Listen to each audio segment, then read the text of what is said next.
之前，叶清源一定会先帮客人开锅。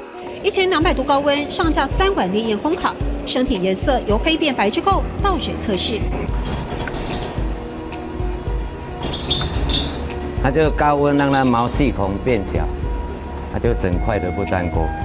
生铁锅因此产生了保护膜，接下来还要以油养锅。很多厨师喜欢爱用，因为它传热比较快，你煮东西不用煮很久。连同最初的粗磨、细磨，卖一个几百块钱的锅子，叶清源得做好几个步骤。他说，磨掉了杂质，锅子即使空烧也不会冒烟。拿咖啡渣烤蛋是创新的实验，还可以这样试。煎荷包蛋可以用吹的，被锅铲刮花破坏了保护层，刷洗后烧干，再上油就可以还原。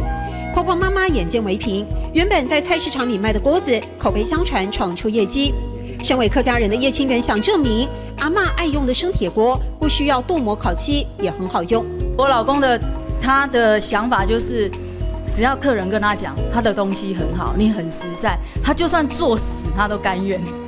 所以周女爱食菜，周云爱食菜，太卡就会幸福你。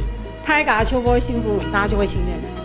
自创品牌连接网络市场，还有荷兰的消费者愿意多花4000多块钱的运费跨海订购。曾经找不到工作的叶清源，现在1年可以卖超过5000个生铁锅，靠恒心和毅力成就事业。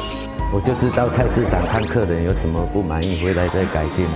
从菜市场起家的锅具达人，现在闯出品牌，还连年蝉联了网络上超人气卖家，也证明了经得起检验，就会有一片天。周女爱食菜。太家手尾幸福，周女爱食菜，太家手尾幸福。